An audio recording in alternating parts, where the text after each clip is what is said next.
Hey guys, I'm Dov, and today I'm back with more Total War Warhammer 2 online action. Today we're back with the High Elves, going to be taking on the Proud Empire, so let's go ahead and jump straight to the army compositions. We've got Tyrion for the Lord of the Army, the leader if you will. Relatively standard kit. We've got Sunfang, Foe Seeker, no Heart of Avalorn, and Feint and Riposte. We've also got a High Mage here with Arcane Unforging, Tempest, and Apotheosis. Since Empire tends to bring Flying Lords on Griffins and so on, the Tempest can definitely be good there. In terms of the rest of the army, we've got a relatively standard High Elf army, 4 Spearmen up front with 3 Lothern Sea Guard, 3 units of Dragon Princes. We've also got a Eagle Claw Bolt Thrower to try and make my opponent come to me.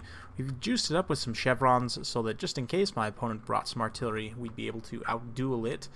Because these things are very accurate and they have a higher refire rate when you give them some chevrons, then they can actually snipe out the artillery pieces themselves, preventing the enemy from returning fire. So it's kind of like anti-tank gun, if you will. These little Eagle Claw Bolt Thrower anti-tank guns here. Anyway, that's pretty much it for my army. If we go ahead and take a look at the Empire force here, you can see it's all infantry, which is very, very strange. No heavy cavalry at all from the Empire, which is one of its strongest suits.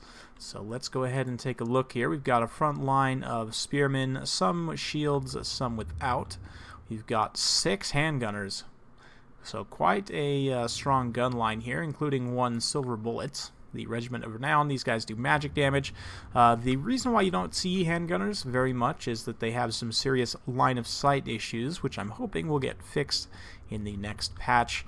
That looks like we've also got Sigmar's Sons mixed in here, a few great swords in the back line, Boris Todbringer on foot, and a Jade Wizard. We've also got some halberdiers scattered around, so let's go ahead and kick the battle in full gear.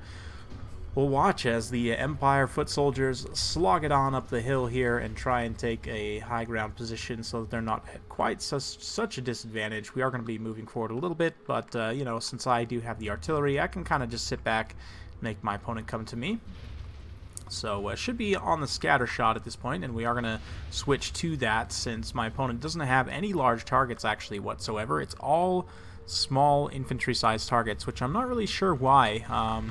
The High Elves are not a faction that has amazing anti-large. They do have some pretty good options. I mean, I definitely get taking your Lord on the ground, but this full-on infantry force, I'm not really too sure, especially with the line of sight issues that handgunners have, but let's see how they're able to do here.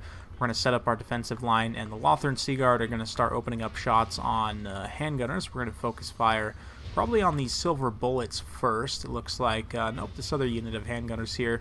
So, obviously, Lothern Sea Guard have a greater range, and at this point, the handgunners are going to pull up in range and start to get some shots. Let's see. It does look like they actually have line of sight there to start shooting in the back line, so these Lothern Sea Guard taking that return fire there.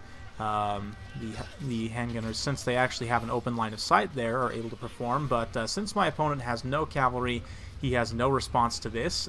Despite the fact that these are halberds, I can just charge in with impunity with these Dragon Princes, and once I pull away, there's not anything he's going to be able to do, of course, since he doesn't have any cavalry. Again, quick charge here, then we're immediately going to just charge into this next unit. So as these Empire State Troop Spearmen are advancing, it looks like we actually did drop the order there.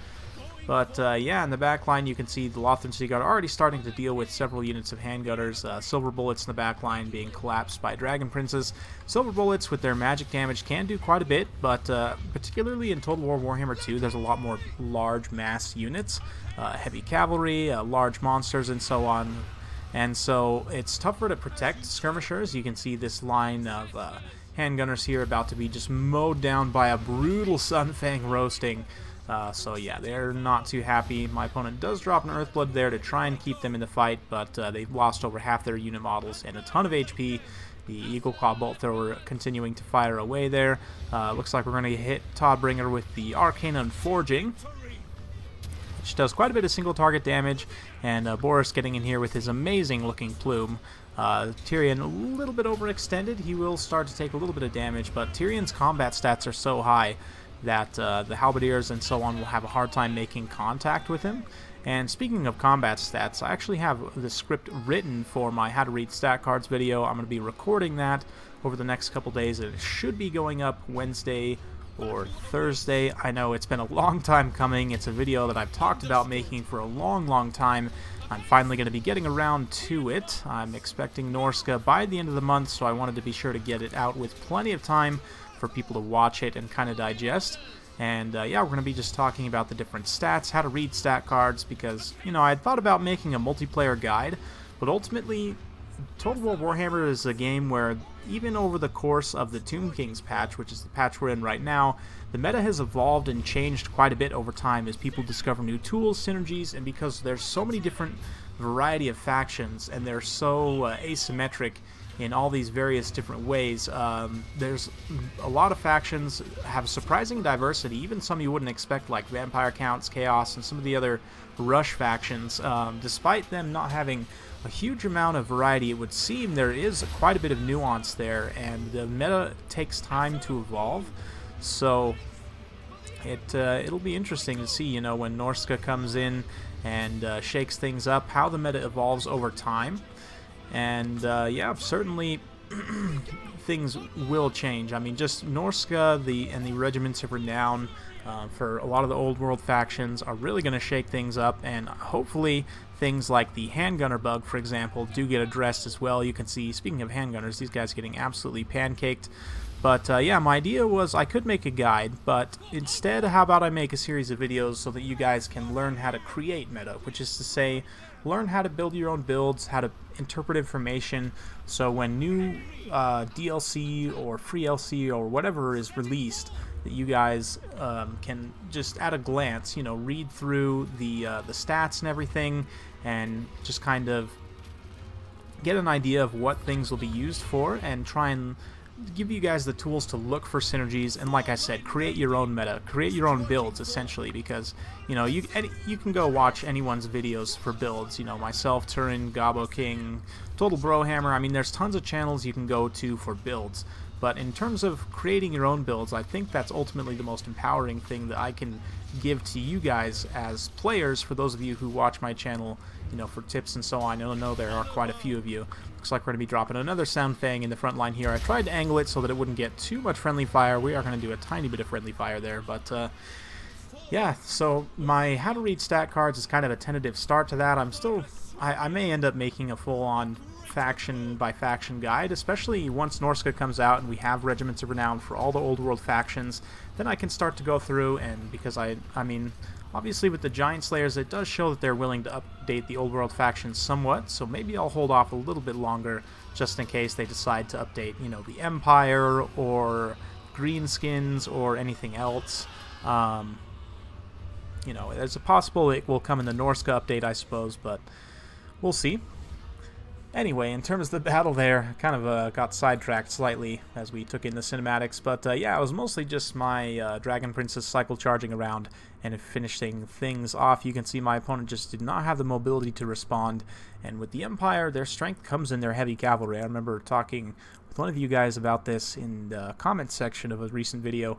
The Empire's power doesn't come from its infantry, it comes from its powder units, skirmishers, artillery, and its heavy cavalry. And my opponent had powder units. Unfortunately, he didn't have an effective way to protect them. They really got outclassed. You can see none of those handgunners really performed. Even the Silver Bullets, they're the only ones that got over 10 kills with 23. But even then, probably not the best. You can see all three units of Dragon Princess doing very well. Two of them picking up 2 XP chevrons. Lothran Seaguard also doing very well. My opponent dedicated a lot of his handgunner fire to taking out the Lothran Seaguard, which I suppose was appropriate, but in the end, you know, Tyrion with his Sun Fang just chatting it up in the front line, and then the Dragon Princess just cycle charging around. My opponent, again, just didn't have the mobility to take advantage of his greater numbers. And so, yeah, definitely in this matchup, I would recommend a few things. In terms of Lord, you know, there's a few different options. Volkmar can be good because he causes fear and terror on the ground, and he has regeneration. The banishment can be decent. Karl Franz is a Lord that can, in the right situation, duel Tyrion. You may not always want to, but certainly you can.